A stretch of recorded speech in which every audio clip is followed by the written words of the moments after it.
Are you somebody that really cares about me and my business? Or are you just ramming? Or are you a hater? Right? Are you a hater? I'm Danny. And I'm Tiff.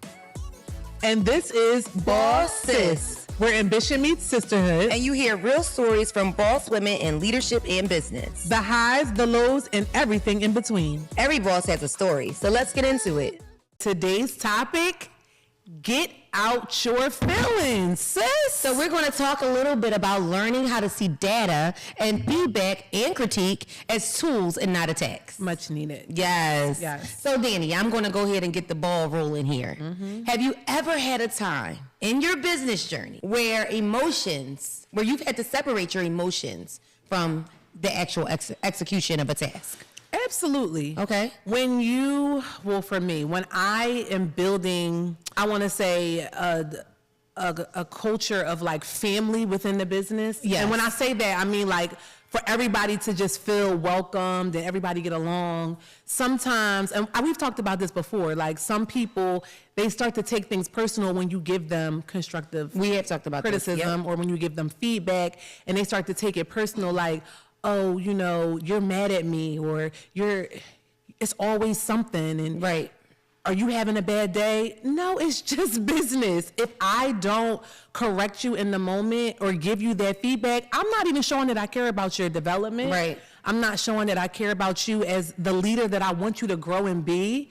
Or the fact that in our industry, these children need quality teachers, they need professionalism, the parents that we encounter, and if I'm not giving you that feedback, how are you ever going to grow and be better? I agree. I feel like I've definitely experienced it as well, probably more so towards the beginning phases of business, just understanding that everything isn't about me.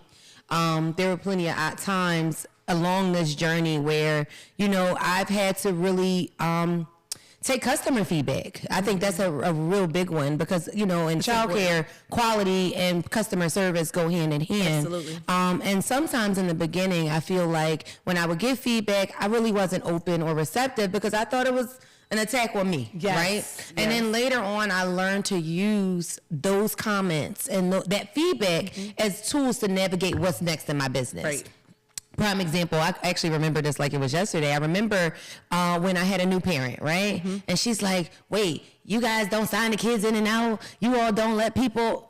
No, this is a real story. It was in the beginning. I didn't know. Yeah. You guys don't have anything where you actually document, signing in and out. And me being a business owner, nobody's there to tell you what you're supposed to do, how to do it. Mm-hmm. I didn't know. So I'm like, no, we just write it down ourselves. But no, I feel like people should be able to, at least be accountable for what they're doing. And I had to take that, and I had to take that and use it as feedback to implement that into my business. And it is something that did make a difference, and I understood the why. Right. But at first, I really wasn't ready to hear that. You know what I mean? So. And it helped your business to grow. It really did. It really did. I love that. Yeah. It really did. Mm-hmm. How do you use constructive criticism? How have you used constructive criticism? For myself? For yourself and growth of the business. It's the best. I love it. Okay. Absolutely. Now. Right. You have to have a mature mindset to receive it.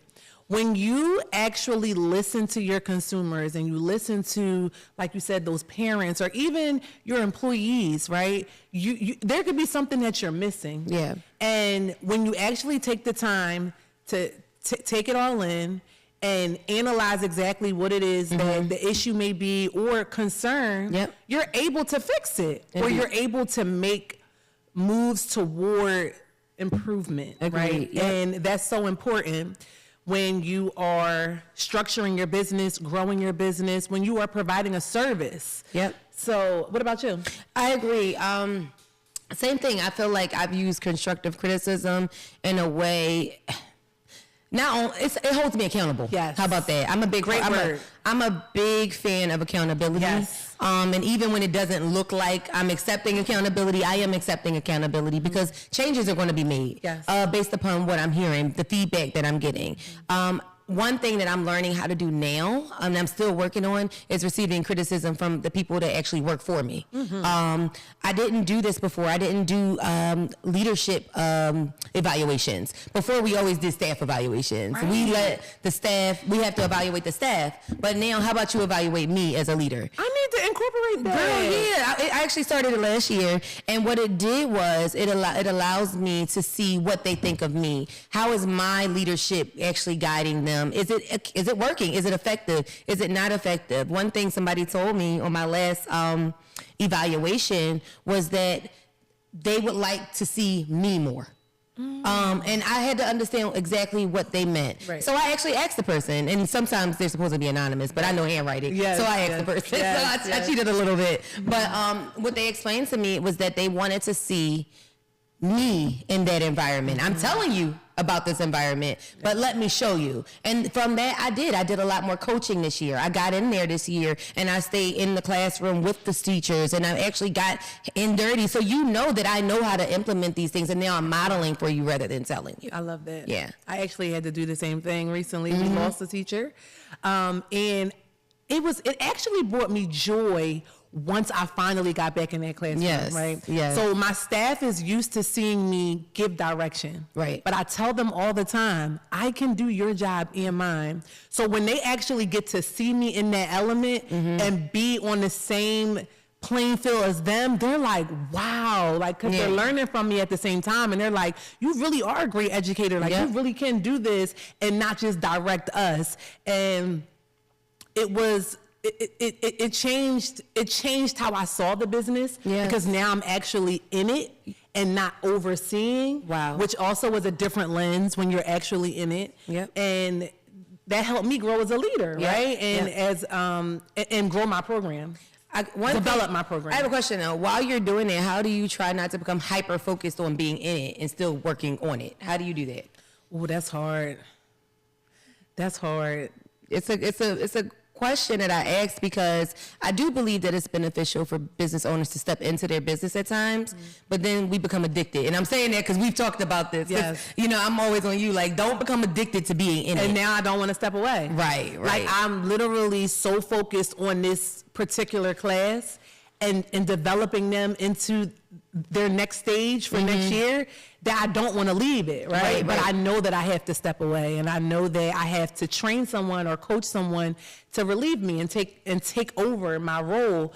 But I'm having so much fun in it. You know, sometimes I'm like, maybe I need to hire a director and I need to step out of the director role and go back into the classroom. But it's hard. I would say that it's hard. Okay. Yeah. How do you handle rejection in business?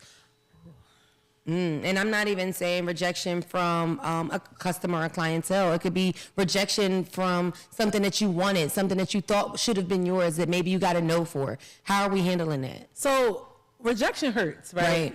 But it can also be your ladder. It can also be your motivation. Right. It can definitely be, and we've been in this together, right? Where there's something that we want and we go for it, and it may not be for us in the moment, but it doesn't stop us. Got it. We continue to, you know what, all right, we're going to throw this appeal in, or we're going to, find a consultant to assist us with our paperwork or whatever it is that we need to do to make sure that we get to what it is that we want. Agreed. Now, if we do all of that and we still receive rejection, then I feel like that's nothing but God. Agreed. That's God just saying this is not for you. Yep, and I do believe timing and seasons is definitely a part of business, and understanding when is your time, when is your business, when that no was supposed to be a no. Yes. Sometimes a lot of people often try to push the no. Oh, yeah. And they're like, oh, I could do it this way. I could do it that way. You know what I mean? Yep. But honestly, that no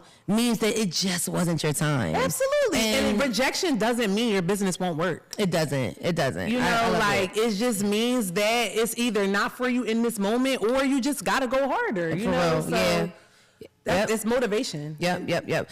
I remember, do you remember a couple of years ago when we were opening stages 2? You know what I mean? We had another location at one point, and we thought that it was going to do well. We really did. We thought it was going to do well, but there just became a point where we're like, wait, this isn't working. And we had to shift, we had to abort mission. Yes. You know what I mean? We abort mission and we made it an event space. And it worked out better. And 3 years later? Yep, we're still going. We're still going. Yeah. And it did. It worked out better. We're still in the same building. For sure. We just changed our lens and continue to grow. For sure. And, you know, going back to constructive criticism, like, constructive criticism doesn't necessarily, it's not meant to hurt you. You know, like, it's meant to better your emotion. I mean, it's not meant to hurt your emotions. It's meant to better you as a business, as a person, you know? So I definitely think that a lot of people miss that when they think about constructive criticism. And another thing is, a lot of the time when we model that ourselves for our team members and our staff, they take on that same energy. Yes. Like, I have noticed that, like, if I'm open to feedback, they're more open to feedback. Yep. So it's really important that we remember that we have to model that same thing. Yes, we do. And separate emotions from business. Business and emotions don't go hand in hand. Because we have to get out our feelings. We have to get out our feelings. When you're in those moments where when you're emotional when it comes to business, you're in your feelings. Get out your feelings, girl. sis. Get out them feelings, girl. All right, so we've said a whole lot, but let's start to break things down so people can have a really clear picture about exactly what we're talking about, and that's separating business from emotions, okay? Absolutely. So, I mean, separating emotions from execution. Right? Yes, right. I recently have dealt with that.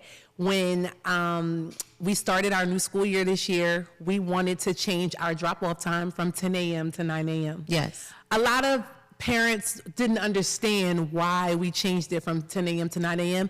And I sent multiple emails and I, gave explanations as to why I feel like the children need to arrive earlier for their learning, for educational purposes, to make sure that they have their balanced breakfast in the morning before they start their day, and to make sure that they're really getting the full use of the school day, right? Mm-hmm. So showing up at 10 a.m., you've missed so much. Right. But with that, you have to put your foot down, because people still call at 8:59 and they're like, hey, Miss Danny, I'm running 5 minutes late. If I allow everybody to run 5 minutes late, then everybody's going to not follow our new, they're not going to come at 9 a.m.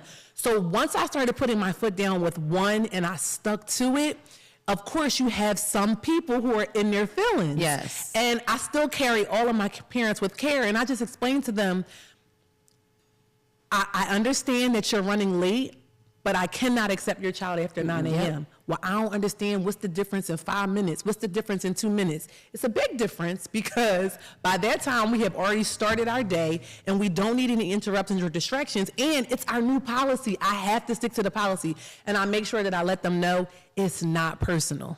And they continue to bring their children. They continue to follow the rule, and they're not coming after 9 a.m. I agree. Now, if I didn't hold that and put my foot down, who knows, but there's no bad blood. There's no misunderstandings. It's very clear. They still feel cared for.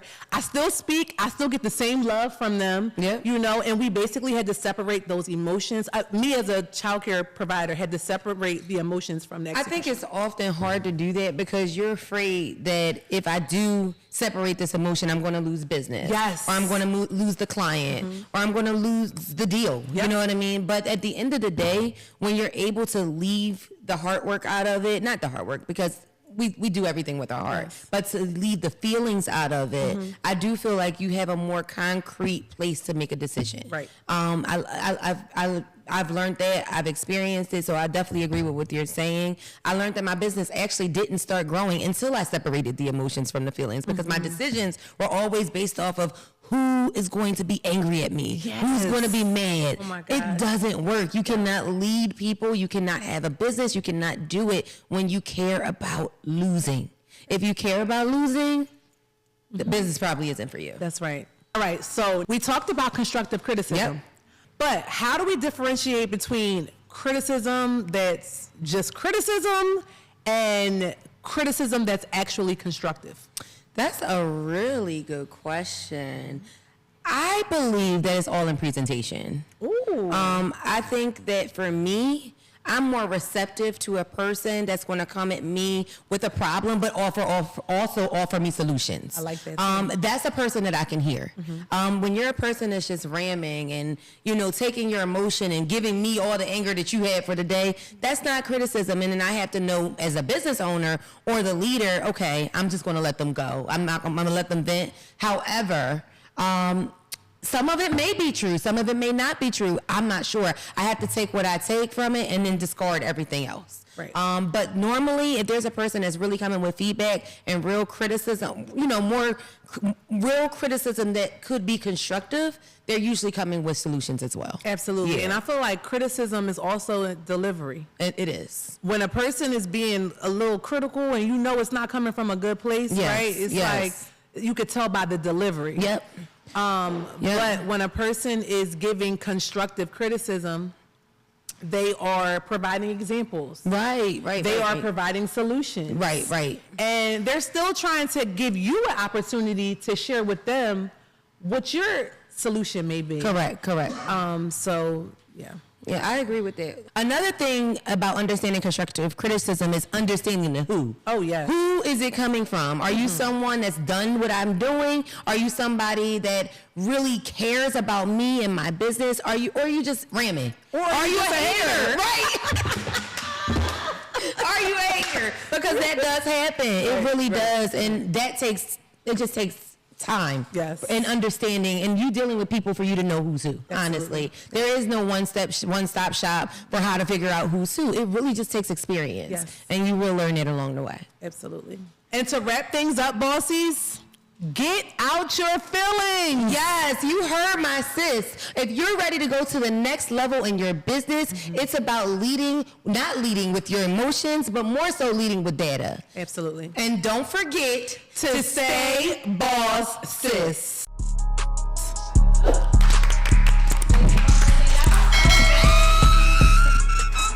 You got the... All right.